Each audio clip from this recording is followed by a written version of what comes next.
안녕하세요. 저는 30대 중반의 여성으로 현재 아들 하나 키우며 살고 있습니다. 지금이야 이렇게 편하게 얘기할 수 있지만 저는 사별의 고통을 겪으며 아주 힘든 시간을 보내야 했습니다.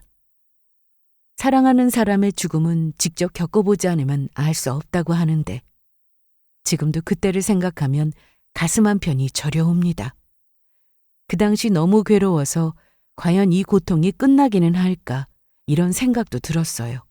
그런데 남편이 그동안 견디며 살았던 세월의 고통에 비하면 제가 겪은 이 고통은 아무것도 아니었다는 걸 알게 되었습니다. 남편과는 아주 행복했어요. 문제는 시어머니였습니다. 여느 때처럼 흔한 시집살이가 문제였다면 어떻게든 참고 살았을지도 모릅니다. 하지만 저에게 시집살이는 없었고 오히려 저보다 남편이 시모에게 구박을 받았습니다. 처음에는 며느리인 저를 위해 주시려고 그러시나 보다 생각했지만 남편에게 하는 모습을 보니 친엄마가 맞나 싶은 생각이 들 정도였습니다. 그런데 그건 단순한 의심이 아니었습니다. 남편이 갑자기 세상을 떠나게 된 후 발견한 일기장 속에서 시모의 정체를 알게 되었어요. 시모는 남편의 사망보험금에 끝까지 욕심을 냈습니다. 그거 우리 아들 목숨값이야. 이런 말을 하며 저에게 돈을 달라고 했습니다. 그래서 저는 그동안 고통받으며 살았던 남편의 억울함을 풀어주기 위해 모든 사실을 다 밝혔습니다. 남편은 참 바보 같다는 소리를 들을 정도로 착한 사람이었습니다. 저에게는 한없이 다정하고 책임감이 있어서 이런 남자는 놓치고 싶지 않다는 생각이 들었죠. 결혼 전 시댁에 인사를 드리러 갔을 때 보니 어머님이 굉장히 다정하셨습니다. 그래서 이때는 남편이 어머님을 닮아서 그런가 보다 생각했어요. 아버님은 말수도 없으셨고 약간 무뚝뚝해 보였거든요. 잘 왔어요. 둘이 정말 잘 어울리네. 우리 아들 진짜 착하죠? 네, 너무 착해요. 그러니까요. 좀 이기적일 필요도 있는데 너무 물러터져서 그게 문제예요. 남편보다 나이가 어린 신우도 있었는데 신우는 남편을 아주 잘 따랐습니다.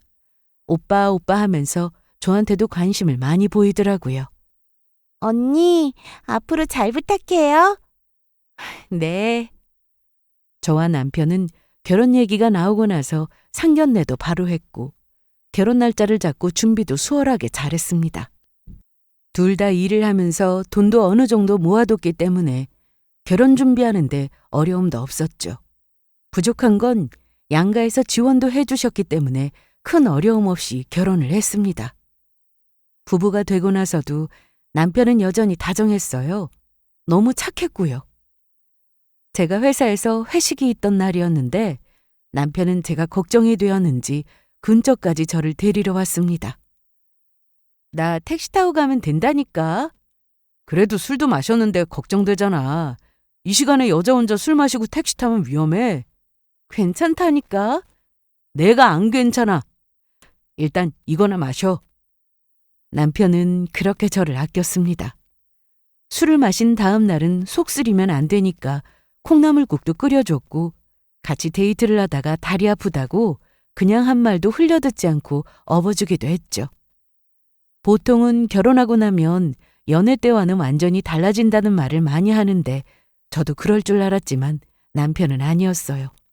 똑같았습니다. 아니, 오히려 더 잘해주더라고요. 그러니 저도 당연히 남편에게 잘할 수밖에요. 남편은 물론 시댁에도 잘하고 살았습니다. 여보 왔어? 빨리 와, 밥 먹자. 김치찌개 냄새네? 자기가 좋아하는 걸로 했지. 계란찜도 오늘 진짜 잘 됐어. 저는 토요일 오전에 수영을 다녔습니다. 그런데 수영을 하고 오면 남편은 꼭 아침을 차려놓고 저를 기다렸어요.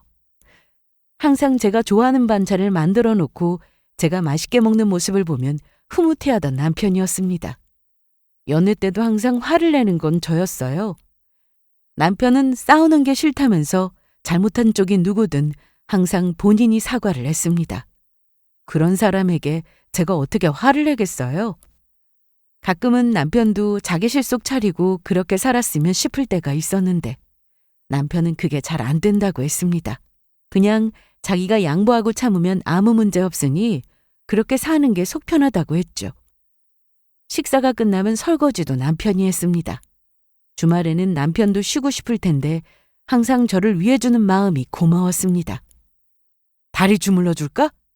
어제 자기 다리 아프다고 했었잖아. 수영하고 왔더니 괜찮아. 오늘 주말인데 나가서 영화라도 보자. 영화 좋지.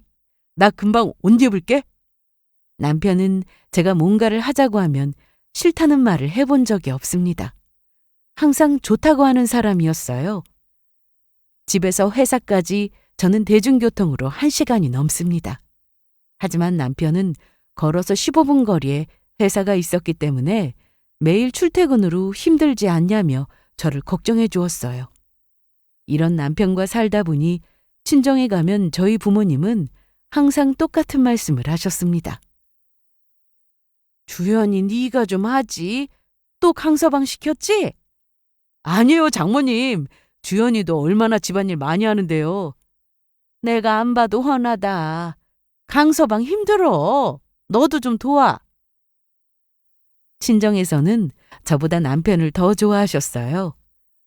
저희 부모님께도 아주 잘했고 그보다 저밖에 모르는 사람이라 친정엄마는 저에게 늘 남편에게 잘하고 살라고 하셨습니다.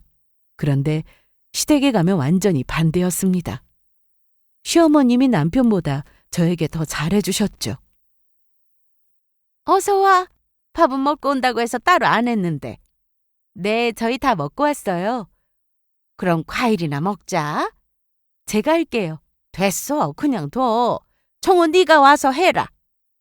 네, 제가 할게요. 이리 줘, 내가 할게. 자기는 저기 가서 편하게 앉아 있어. 그래, 쉬라고 할 때 말 들어. 정호 너는 과일 닦았고 안방 화장실 변기 막혔으니까 그것 좀 뚫어라. 네. 보통 시댁에 가면 며느리가 바쁘게 움직이는 집이 많잖아요. 그런데 저희 시댁은 아니었습니다. 물론 저도 밥 차리고 설거지하고 이것저것 하는 게 많았지만 남편은 쉬지를 못했습니다. 처음에는 저를 위해 주시는 걸로만 생각했는데 그게 아니었어요. 어머님은 남편에게 뭐 하나 일을 시키면 그 일이 끝나기도 전에 또 다른 일을 시키시더라고요. 착한 남편은 군소리 없이 또 알겠다고 하면서 시키는 일을 다 했는데 제가 다 안쓰러울 정도였습니다. 자기야, 나랑 같이 하자. 이것 어떻게 하면 돼? 에이, 옷 버려. 얼른 들어가 있어. 나 혼자 하면 돼. 이건 전문가 불러야 하는 거 아니야? 부품도 필요해 보이는데. 전에도 해봤어. 금방 끝나니까 들어가서 기다려. 그래도 같이 해. 자기 힘들잖아. 시댁에 가면 고생만 하다 오는 남편이 짠했습니다. 그래서 되도록 시댁에 안 가려고 했습니다. 하지만 남편은 시모의 호출에 평일에도 퇴근하고 시댁에 다녀오기도 했어요. 일을 마치고 집에 오면 남편이 항상 먼저 와 있었는데 아무도 없으면 남편은 시댁에 간 거라고 보면 됩니다. 여보세요? 자기야, 어디야? 나 지금 집에 가는 길이야. 퇴근이 늦네? 아니, 어머니가 잠깐 오라고 하셔서 갔다 오느라 늦었어. 나 거의 다 왔어. 뭐가 그렇게 시킬 일이 많은지 자기 아들인데도 너무 부려먹는다는 생각이 많이 들었습니다. 자기야, 오늘은 또 무슨 일 하고 왔어? 아, 별거 아니야. 가구 버릴 게 있는데 힘쓸 사람이 없다고 하잖아. 어머님 계시잖아. 아버지가 마침 약속이 있으셨는지 오늘 늦는다고 하셨다네. 아무리 그래도 퇴근하고 피곤할 거 뻔히 알면서 자기를 부르냐? 괜찮아. 진짜 별거 아니었어. 자기 오늘은 회사에서 별일 없었어? 없었어. 밥은? 아직. 어머님이 자기 부려먹고 밥도 안 주셨어? 집에서 먹으려고 그냥 먹었다고 했지 뭐. 조금만 기다려. 내가 금방 차려줄게. 얼른 씻어. 땀도 많이 흘렸네. 고마워. 가끔 보면 남편은 정말 바보인가 싶을 때가 있었습니다. 그러던 어느 날 남편이 잠꼬대를 하는 모습을 보게 되었습니다. 저는 한 번 잠이 들면 누가 업어가도 모를 정도로 깊게 잠을 자기 때문에 옆에서 남편이 코를 골아도 신경 쓰지 않고 잘 잤습니다. 그런데 한동안 남편이 피곤해해서 저보다 먼저 잤는데 방에서 무슨 소리가 들려 가보니 잠꼬대 소리였어요. 잘못했어요. 잘못했어요. 내일 시키는 대로 할게요. 제발요. 저는 남편이 악몽이라도 꾸는 건가 싶어 급하게 깨웠습니다. 자기야, 자기야. 왜 그래? 무슨 꿈을 꿨길래 잘못했다고 그래? 손까지 빌면서? 내가 그랬어? 어머나, 식은땀도 흘렸네. 악몽을 꿨나 봐. 자기는 왜 안 자? 나 이제 자려고. 그런데 잠꼬대를 왜 그렇게 심하게 해? 괜찮아. 그런데 그날 이후로도 남편은 안 좋은 꿈을 꿀 때가 많았습니다. 하지 마세요. 때리지 마세요. 제가 깨우지 않아도 남편이 소리를 지르면서 자다가 일어날 때도 아주 많았거든요. 여보, 왜 그래? 또 무서운 꿈 꿨어? 그랬나 봐. 뭐야, 베개에 이거 다 땀이야? 그런데 자기 울었구나. 몰라. 오늘은 잠 못 자겠다. 남편의 눈을 보니 옆으로 눈물 자국도 있었습니다. 남편은 지친 얼굴을 하고는 거실로 나가 TV를 본다고 했습니다. 그러면서 일부 예능 프로를 찾아 틀더니 한밤중에 그걸 보더라고요. 악몽이라고 해도 한두 번도 아니고 이렇게 자주 이런 일이 일어나니 남편에게 뭔가 있는 건가 싶은 생각이 들었습니다. 자기, 혹시 회사에서 힘든 일 있어? 스트레스 받는다거나. 아니, 그런 거 없어. 그럼 뭐 나한테 불만은? 다 말해봐. 괜찮아. 당연히 없지. 내가 자기한테 무슨 불만이 있어. 무슨 일 있으면 나한테 제일 먼저 말해주기야? 그럴게. 자기는 얼른 들어가서 자. 안 잘 거야? 다시 자면 또 안 좋은 꿈을 꿀 것 같아서. 항상 제 앞에서는 웃는 남편이라 무슨 일이 있어도 내색하지 않았습니다. 그러니 제가 알 길이 없었죠. 힘들면 힘들다고 말하고 고민이 있으면 털어놨으면 싶었는데 남편은 얘기하지 않았어요. 그저 제가 할 수 있는 건 남편이 집에 와서 편히 쉴 수 있게 하는 거였습니다. 그래서 주말에는 제가 밥하고 설거지도 하고 분리수거도 하고 남편을 온전히 쉬게 해주려고 노력했습니다. 하지만 남편이 그걸 보고 가만히 있을 사람이 아니었죠. 음식물도 제 손이 더러워진다며 무조건 직접 버린다고 하는 사람이었어요. 이리 주라니까. 됐어. 자기 좀 쉬어. 반신욕이라도 할래? 물 받아줘? 아니, 얼른 줘. 내가 금방 버리고 올게. 정말 못 말렸습니다. 그런데 그날 이후로도 남편은 자꾸 잠꼬대를 했는데 이게 점점 심해지는 것 같아서 혹시나 몸이 허약해서 그런가 싶어 보약을 지어오기도 했습니다. 자, 이거 챙겨가서 점심 때 먹어. 난 정말 안 먹어도 되는데. 자꾸 그럴래? 비싼 거야. 자기도 알지? 알지. 그러니까 시간 맞춰서 잘 먹으라고. 알았어. 늦겠다. 얼른 출근하자. 사실 비싼 한약이라 그런 건 아니었고 그렇게 해서라도 먹게 하려고 했습니다. 남편은 오히려 보약을 먹을 사람은 저라고 했는데 왜 그렇게 자기 몸은 신경을 안 쓰는지 가끔은 화가 나기도 했어요. 그런데 천성이 워낙에 착한 사람이니 이건 바꿀 수가 없는 거잖아요. 그래서 답답할 때도 있었지만 이런 남편을 만난 것도 큰 복이었기에 앞으로 남편을 잘 챙기면서 살아야겠다고 생각했습니다. 그리고 얼마 뒤 저는 임신을 했습니다. 다음에 아주 예쁜 아들이 태어났죠. 시댁에서도 좋아하셨고 친정엄마는 아예 오셔서 몸조리까지 해주셨습니다. 어이구 이뻐라. 엄마, 그렇게 이뻐? 당연하지. 그런데 가면 갈수록 주연이 네 얼굴 나온다. 처음엔 강서방하고 아주 똑같았는데. 아기 얼굴은 수시로 변한다며. 그래, 맞지. 둘 중 누구를 닮아도 이쁠 거다. 장모님, 저 왔어요. 오, 그래, 강서방. 오늘도 고생 많았네. 내가 저녁 차려놨는데 밥 먹고 왔어? 안 먹었어요. 얼른 손만 씻고 와서 식사하게. 네. 남편은 저희 엄마가 오래 계셨는데도 그 어떤 불평도 하지 않았습니다. 오히려 더 좋아하는 얼굴이었어요. 그런데 엄마가 계시는 동안에도 남편은 또 잠꼬대를 심하게 했습니다. 이날 저는 새벽 수유를 하느라 너무 피곤해서 자느라 몰랐는데 엄마가 옆방에서 주무시다가 남편 목소리를 듣고는 급하게 안방으로 들어오셨어요. 아니, 강서방! 강서방! 엄마, 왜 그래? 강서방, 왜 이러니? 어? 그만요. 그만하세요. 때리지 마세요. 남편은 저번처럼 또 그만하라는 말을 반복했습니다. 너무 힘들어하길래 억지로 깨웠는데 자는데 자네 목소리가 들리잖아. 안방문을 얼마나 두드렸나 몰라. 둘 다 아무 기척도 없고 해서 그냥 들어왔네. 그런데 무슨 꿈을 꿨길래 그래? 모르겠어요. 너무 피곤해서 그랬나 봐요. 종종 이래요. 괜찮으니까 얼른 가서 주무세요. 다음 날 남편은 평소처럼 출근을 했습니다. 그런데 엄마가 걱정을 정말 많이 하셨어요. 강서방, 평소에도 저래? 자주 그래. 무슨 스트레스 받는 일이 있나?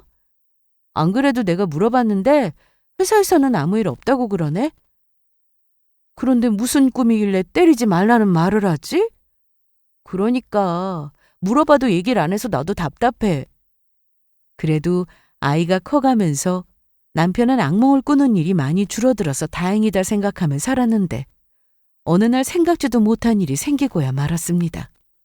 아이는 친정엄마가 봐주셨고 저는 다시 출근하기 시작하면서 전처럼 일을 하고 있었는데 남편 회사에서 연락이 왔습니다. 네? 뭐라고요? 강 과장이 갑자기 머리가 아프다면서 쓰러졌는데 의식까지 잃는 바람에 방금 구급차 타고 병원으로 갔으니까 빨리 오세요. 알겠어요. 지금 바로 갈게요.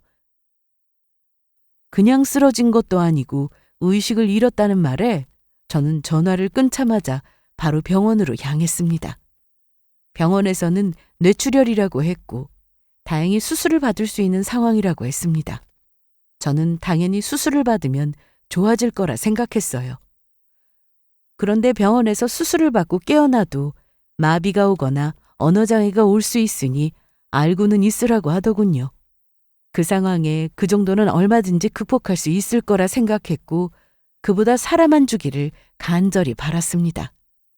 남편은 긴 시간 동안 수술을 마치고 나와 의식이 없어서 중환자실로 옮겨졌는데 하늘도 무심하시지.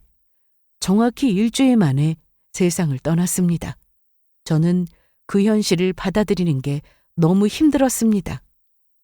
눈뜬 모습은 보지도 못했고 말도 못 해봤는데 정말 그 상황이 믿기지 않았어요.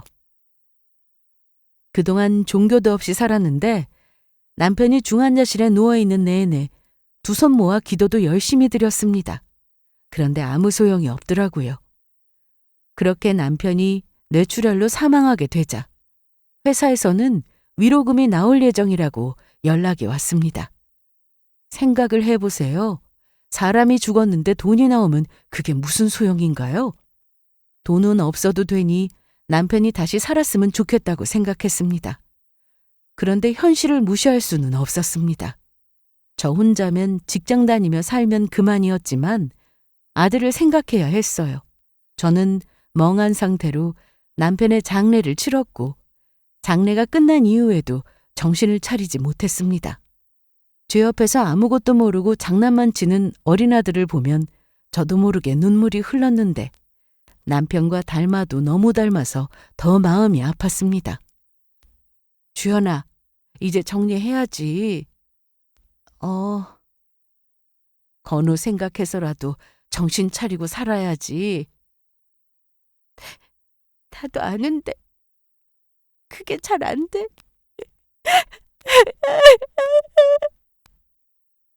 장례 후 몇 날 며칠을 밖에 나가지도 않고 내내 울기만 했습니다.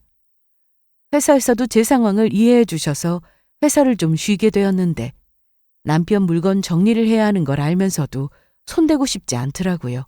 그러다 아들이 저에게 와서는 엄마 울지 마 하는데 순간 정신이 번쩍 들었습니다. 그래서 너무 힘들었지만 그날부터 남편의 물건을 정리하기 시작했습니다. 남편이 책을 좋아해서 방 하나를 서재로 만들어 사용했었는데 그 방에 들어가니 온통 남편의 물건뿐이었습니다. 어디서부터 정리를 해야 하나 막막해서 일단 책상에 앉았는데 서랍 3개 중 딱 하나가 잠겨 있었습니다. 저한테 비밀은 없는 사람인 줄 알았는데 대체 뭐가 들었길래 잠근 건가 싶어 열쇠를 찾았어요. 열쇠는 남편이 출근할 때 항상 들고 다니던 가방 안쪽 주머니에서 찾았습니다. 그리고 서랍을 열어봤는데 낡은 노트가 눈에 들어왔습니다. 한 권을 집어드니 그 아래 2권이나 더 있었어요. 첫 장을 넘기니 남편이 직접 쓴 일기였습니다. 그런데 그 내용은 보통의 일기가 아니었습니다. 남편은 어린 시절 학대를 받고 자란 사람이었습니다. 남편은 어린 시절 학대를 받고 자란 사람이었습니다. 저에게 잘 보이고 싶어서 식구들의 흉을 덮고 싶었는지 사는 내내 저에게 그 어떤 말도 하지 않았던 남편이었어요. 저는 일기장을 계속 읽어내려갔는데 보면 볼수록 가슴이 찢어졌습니다. 저에게 처음부터 털어놨더라면 좋았을 텐데 남편은 저와 결혼하기 전 집에서 밥도 맘 편히 먹어본 적 없었고 많이 맞고 자랐다고 적혀 있었습니다. 또 하나 새롭게 알게 된 사실이 있었는데 신우는 남편의 친동생이 아니라 이복 동생이었습니다. 남편이 어릴 때 시모가 임신 중인 상태로 배가 불러서 집에 왔고 그렇게 같이 살게 되었던 겁니다. 시부는 사별 후 바로 재혼을 하게 된 거였죠. 남편은 천성이 워낙에 착해서 시키는 대로 하고 살았는데 시모가 들어온 날부터 자기를 엄마라고 부르지 않으면 때리거나 욕을 했고 시부에게 거짓말을 하라고 시키고는 시모가 몰래 나갔다 오는 날도 많았다고 했습니다. 그 일기장 속에는 그간 남편의 서름이 고스란히 적혀 있었습니다. 주연아, 너 왜 거기서 울고 있어? 이제 그만 울기로 했잖아. 엄마, 그게 아니라 이것 좀 봐. 뭔데 그래? 이거 뭐야? 일기장 같은데? 정우 씨가 그동안 썼던 일기장인데 어떻게 이럴 수가 있어? 이날 저는 엄마와 남편의 일기장을 끝까지 다 읽고 엄마는 저보다 더 크게 분노하셨습니다. 아니, 어떻게 이런 일이 있어? 강서방 불쌍해서 어떡하니? 어떡해? 그러게 말이야. 사돈 어른은 이걸 전혀 모르고 있다는 거 아니야. 기가 막힌다. 남편은 죽고 없는데 이 사실을 시댁에 가서 말하는 게 맞는지 머릿속이 복잡했습니다. 신우가 마음에 걸렸거든요. 제가 걱정하는 것처럼 남편도 똑같은 고민을 하면서 그간 비밀로 했던 거라서 고민이 되었습니다. 그런데 며칠 뒤 시모가 신우와 함께 집으로 찾아왔습니다. 퇴근하고 집에 왔는데 2사람이 엄마와 얘기를 나누고 있더라고요. 주연아, 왔어? 어머니 오셨어요? 그래. 퇴근이 늦었구나. 언니, 저도 왔어요. 네, 아가씨. 시모는 이날 중요하게 할 얘기가 있다면서 저를 기다렸다고 했는데요. 주연아, 건우가 아까부터 졸려해서 재울 테니까 얘기하고 있어. 알았어. 그동안 어떻게 지냈니? 자야 뭐 그냥 얼굴이 영 말이 아니네. 나도 우리 정호 장례 치르고 나서 많이 아팠어. 그래도 시간이 약이다. 금방 좋아질 거야. 네. 그런데 무슨 일로 오신 거예요? 다른 게 아니라 내가 아들 회사에 전화했는데 회사에서 돈이 나온다며? 위로금 말이다. 아, 네. 그런데 왜 나한테 말 안 했니? 아직 나오지도 않았는데요. 어쨌든 네가 받을 거 아니냐. 그리고 정우한테 보험 있는 거 그것도 서류 준비는 다 했어? 이날 시몬은 남편 앞으로 나올 돈을 정확히 알고 찾아왔는데 막무가내로 그 돈을 내놓으라 했습니다. 내가 모를 줄 알았지? 아들한테 무슨 보험이 있는지 내가 모르는 게 말이 돼? 내가 정우 엄마인데. 너도 알겠지만 우리 지은이가 지금 결혼 얘기 나오고 있잖아.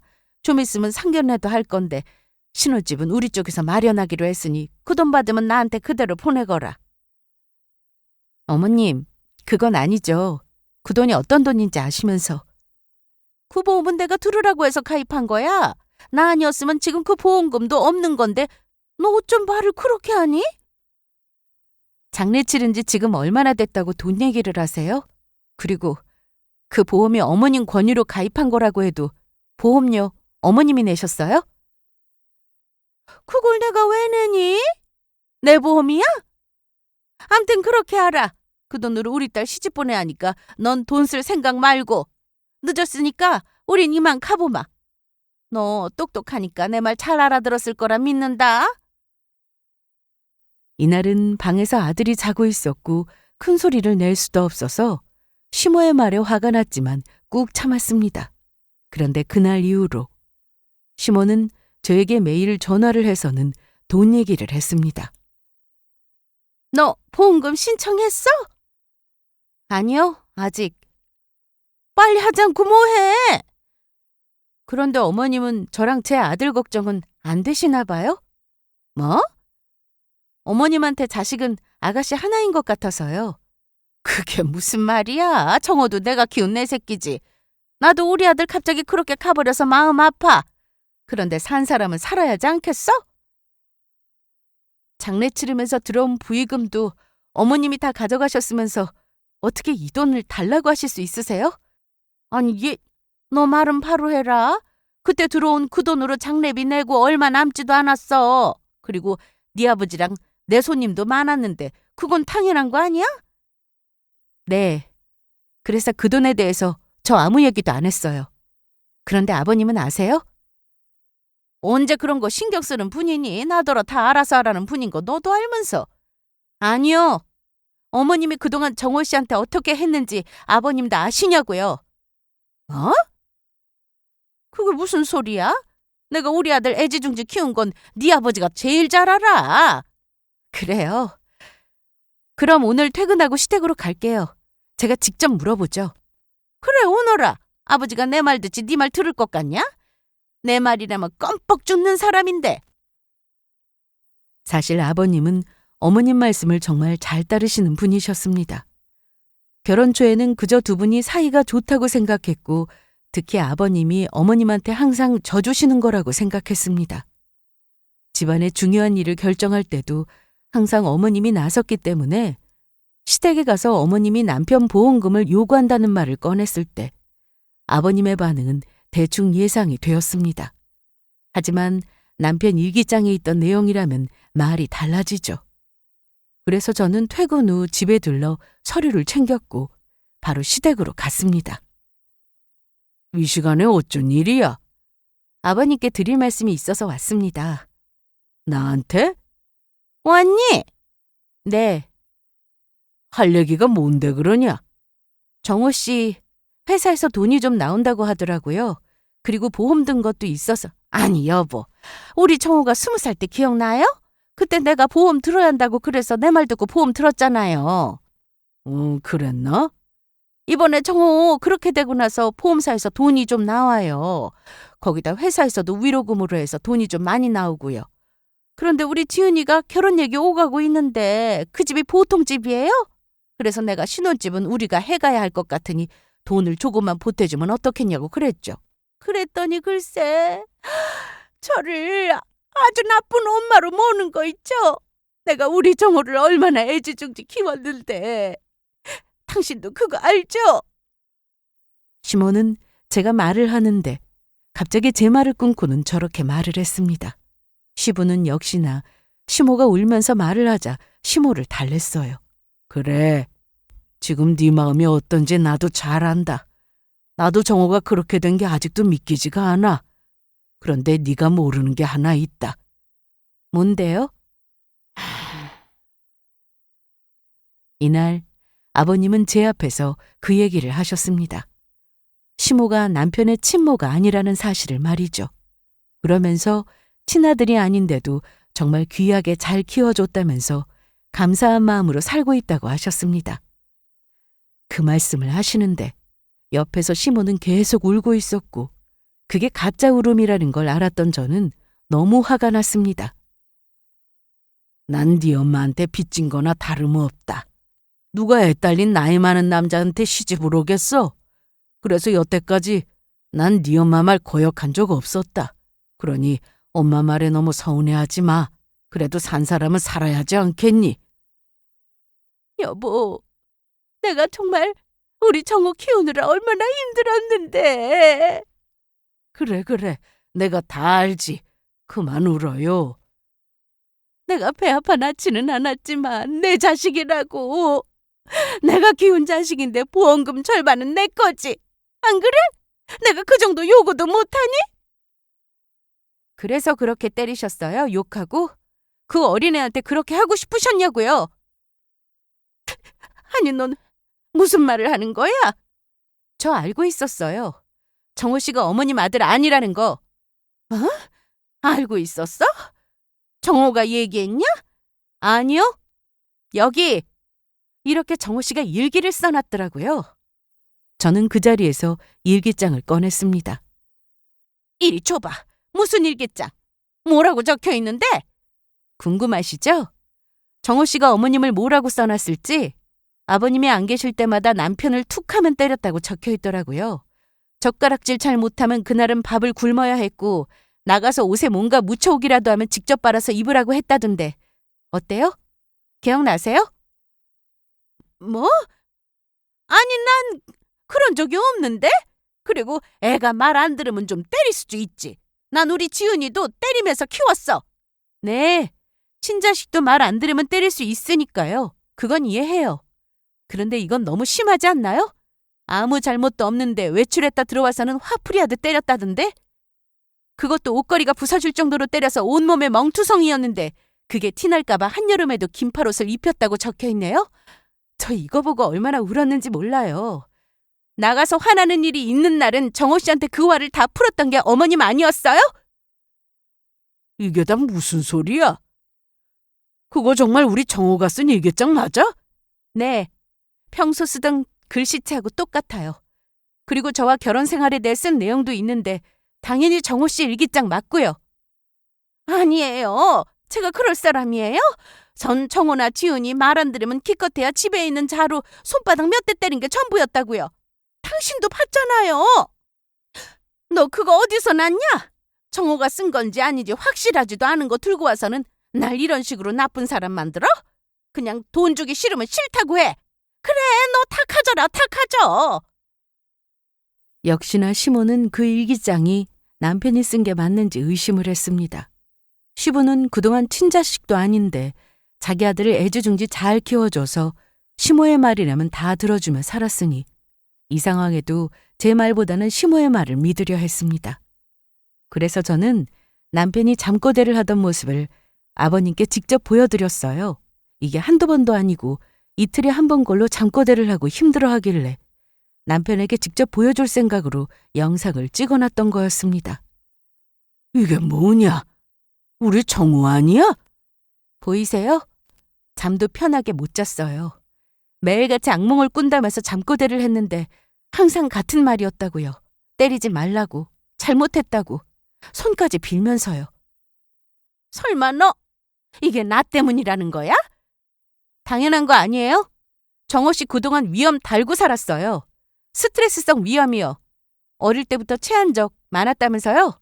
얼마나 눈칫밥을 먹었으면 그래요? 아이고, 난 억울하다, 억울해. 난 청춘 바쳐가면서 아들 곱게 키워놨더니 저 여시 같은 며느리가 들어와서 날 못된 계모로 만들고 우리 불쌍한 아들 목숨값도 다 가지려고 하고. 네가 그러고도 사람이야? 네가 우리 아들하고 산 세월보다 나랑 산 세월이 더 길어. 제가 할 말을 어머님이 하시네요. 그럼 이건 어떻게 설명하실래요? 남편의 서랍에서 발견한 건 일기장 3권이 전부가 아니었습니다. 녹음기 하나와 각서가 적힌 종이 한 장까지 들어있었는데 그 각서는 신우의 친부가 작성한 각서였습니다. 여태까지 아버님은 신우가 자기 딸이라고 생각하고 사셨는데 그건 사실이 아니었습니다. 그러니까 신우는 남편의 이복 동생이 아니라 아예 남이었던 거죠. 일기장에 보면 남편이 고등학생이 되었을 때 시모가 다른 남자와 통화하는 걸 듣게 되었다고 적혀 있었습니다. 그때 시부에게 친부가 있다는 사실을 알게 되었다고 했죠. 하지만 모른 척하고 지냈고 남편이 성인이 되었을 때 시모가 새벽 기도를 거의 매일같이 나갔다고 했습니다. 그런데 기도를 나간다는 사람이 한껏 멋을 부리고 화장도 진하게 하고 나가는 게 수상해 몰래 뒤를 밟았는데 가보니 신우의 친부와 만나고 있었고 그 내용이 고스란히 일기장에 적혀 있었습니다. 너 누가 쓴지도 모르는 일기장 가지고 와서 계속 이럴 거야? 응? 저 각서 쓴 사람이 대체 나랑 무슨 사이인데? 어디서 이상한 종이 쪼가리를 들고 와서는 사람 말을 끝까지 들으셔야죠. 이게 서랍에서 일기장하고 같이 나온 녹음기예요. 그런데 남편이 자주 쓰던 노트북에도 파일을 따로 저장해놨더라고요. 혹시 지워지면 안 되니까 그런 거겠죠? 이 녹음 파일 안에는 시모가 신우 친부와 통화하는 목소리가 그대로 녹음되어 있었고 심지어 신우 친부라는 사람과 남편이 서로 만나 대화하는 내용도 들어 있었습니다. 남편은 그동안 시모가 신우 친부를 몰래 만나러 다니는 걸 알고 있어서 신우 친부의 얼굴을 알고 있었습니다. 그런데 언젠가부터 집 근처에서 신우 친부의 모습이 자주 보였고 혹시나 신우나 시부가 알게 되면 집안이 난리가 날 것을 걱정했기에 따로 신우 친부를 만났더라고요. 남편은 앞으로 나타나지 말 것을 부탁했는데 신우 친부라는 사람이 돈을 주면 그러겠다고 한 겁니다. 그래서 돈을 받고 딴소리할 수 있으니 약속한 것을 녹취로도 남겨놓고 각서를 쓰게 해서 그것도 가지고 있었던 거였죠. 거기 지장 찍으세요. 자, 됐지? 정말 이제 안 나타나는 거죠? 저희 어머니도 안 만나실 거고요. 알았다니까. 마지막으로 여기다 대고 직접 각서 읽으세요. 젊은 청년이 참 빡빡하게 구네. 빨리요. 그렇게 녹음 파일에는 각서의 내용을 그대로 읊은 신우 친부의 목소리가 흘러나왔고 저는 일기장에서 남편이 그 돈을 대출받아 마련했다는 내용이 적힌 부분을 펼쳐서 시부에게 직접 보여주었습니다. 이제 뭐라고 하실래요?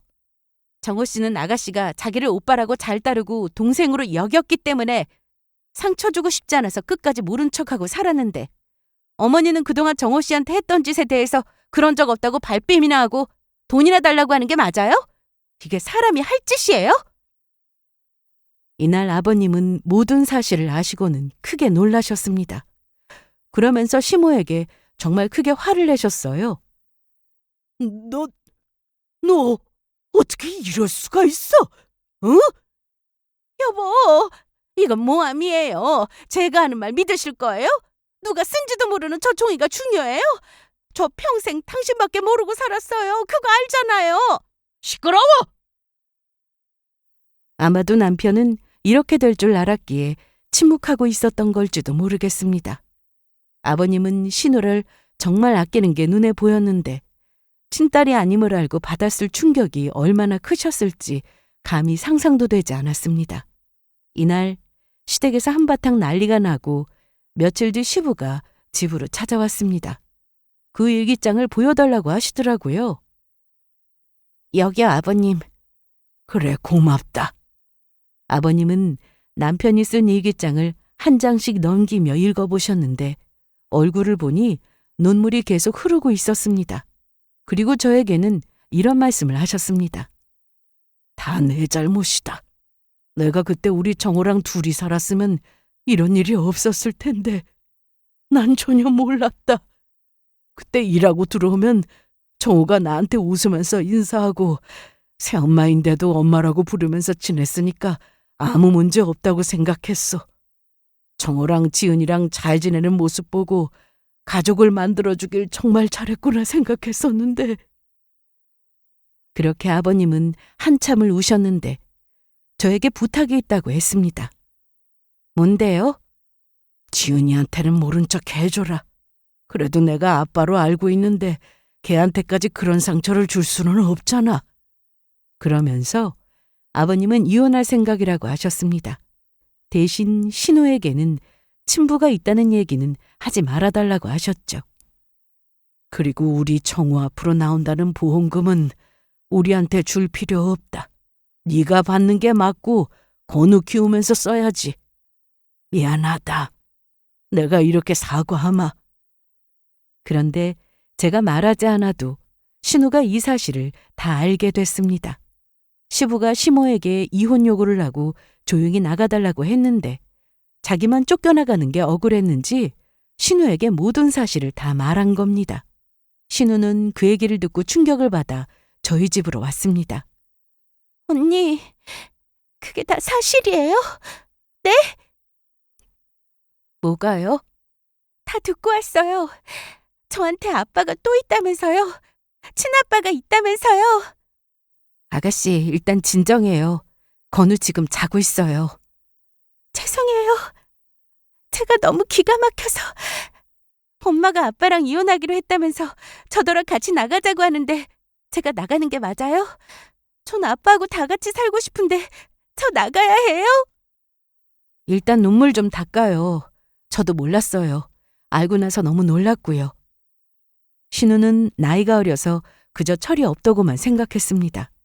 그런데 시모한테 학대받으며 자란 남편의 얘기를 듣고는 너무 가슴 아파했습니다. 그리고 시모를 용서할 수 없다고 했죠. 나 그깟 결혼 안 해도 돼요.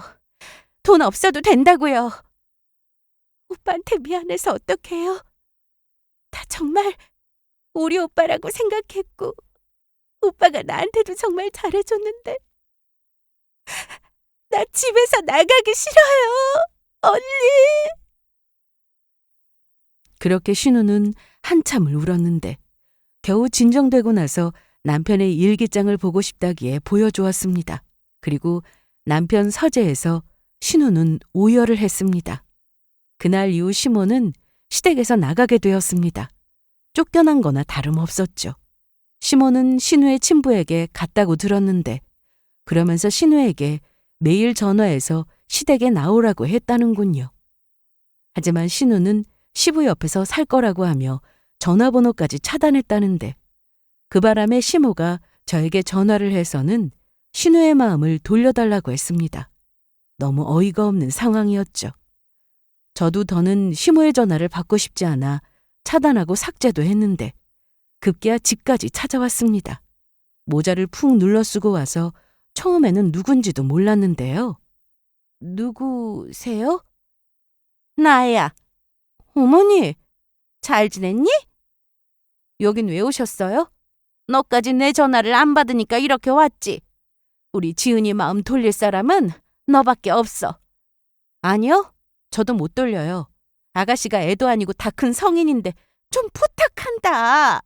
나 우리 지은이 안 보고는 못 살아. 그리고 친아빠가 따로 있는데 피 한 방울 안 섞인 사람하고 산다는 게 말이 되니? 낳았다고 다 부모 아닙니다. 아가씨가 그러던데요. 어릴 때 집에 엄마가 툭 하면 나가고 없어서 오빠가 봐줬다고요. 제 남편이 아가씨를 돌봐줬다고요. 제 남편도 그 당시엔 어렸어요. 남편은 친자식이 아니라서 그랬다 쳐요. 아가씨는 어머님 친딸이면서 어쩜 그래요? 그리고 그동안 교류 한 번 없이 지냈던 친부하고 같이 살자고 하는데 저라도 싫어요. 그러니까 어머님이 진짜 아가씨를 생각한다면 억지로 데려갈 생각은 마세요. 그런데 이날 시모는 제 앞에서 무릎까지 꿇으며 잘못했다고 빌었습니다. 내가 이렇게 빌게 미안해. 너 건우 못 보고 산다고 생각해봐. 살겠어? 저는 그럴 일이 없죠. 비교할 걸 하세요. 그동안 제 남편한테 때리고 욕하고 사람 취급 안 하고 사신 거 평생 사죄하고 사세요. 그래도 그 죄가 사라지는 건 아니겠지만요. 그래, 그럴 테니까 네가 우리 지은이한테 말 좀 해줘. 엄마가 너무 보고 싶어 한다고. 친아빠도 보고 싶어 한다고. 저번에 어머님이 그러시던데요. 아가씨 봐서 참는 거라고. 그런데 혹시나 눈앞에 다시 나타나면 그때는 정말 가만 안 둘 거라고. 아버님 한번 화나시면 정말 무서운 분인지는 저보다 더 잘 아시죠? 저 지금 전화 걸기 전에 빨리 가세요. 주연아, 그래도 난 네 시어머니잖아. 누가 제 시어머니예요? 안 되겠네요. 전화해야지. 제가 아버님께 전화를 걸려고 하자 시몬은 그게 그렇게 무서웠는지 바로 일어나서 도망치듯 가버렸습니다. 그날 이후 시몬은 시댁 근처에 서 있다가 몰래 신우를 보고 가곤 했다는데 신우가 바보도 아니고 그걸 왜 모르겠어요? 알면서도 일부러 모른 척했다고 하더라고요. 남의 자식 가슴에 대못을 박아놓고 정작 자기가 자식을 못 보고 사는 아픔이 어떤지 느끼면서 과거 자신의 잘못이 얼마나 큰 죄인지는 알기나 할까요? 만약 신우가 없었다면 시부는 절대로 시모를 그렇게 조용히 내쫓는 것으로 끝내지 않았을 거라는 생각이 들었습니다. 저는 여전히 남편을 그리워하며 지내고 있습니다. 물론 전처럼 매일 울거나 하는 건 아니고 그래도 정신을 바짝 차리며 살고 있어요. 저한테는 지켜야 할 가족이 있기 때문에 제가 힘을 내지 않으면 안 되겠더라고요. 제 아들은 아주 건강하고 예쁘게 자라고 있는데 친정 부모님이 자주 오셔서 봐주시고 계십니다. 너무 감사하죠? 시간이 약이라고 정말 고통스러운 감정이 조금씩 사라지고 있습니다. 그리고 아들을 보면서 언제까지 남편만 그리워하며 살 수는 없겠다는 생각이 들더라고요. 그래서 저는 요즘 정말 열심히 살고 있습니다. 회사에 출근해서 일도 열심히 하고 퇴근해서는 아들과 시간도 보내고요. 일하는 엄마라서 아들에게 미안하긴 하지만 그래도 평일 저녁이나 주말에는 온전히 제 아들을 위해 시간을 보낸답니다. 앞으로도 저는 이렇게 살 생각입니다. 인생이라는 게 뜻대로 되면 참 좋겠지만 저보다 더 힘들게 사는 분들도 많다는 걸 알기에 세상을 원망하지 않고 항상 감사한 마음을 가지고 사는 게 속 편하더라고요. 하늘에서 남편이 지켜볼 거라 생각하니 조금도 게을러질 수가 없습니다. 그럼 제 사연은 여기서 이만 마치도록 하겠습니다. 아들과 행복하게 잘 살 테니 제 인생 많이 응원해 주시고 제 사연 끝까지 들어주셔서 감사합니다.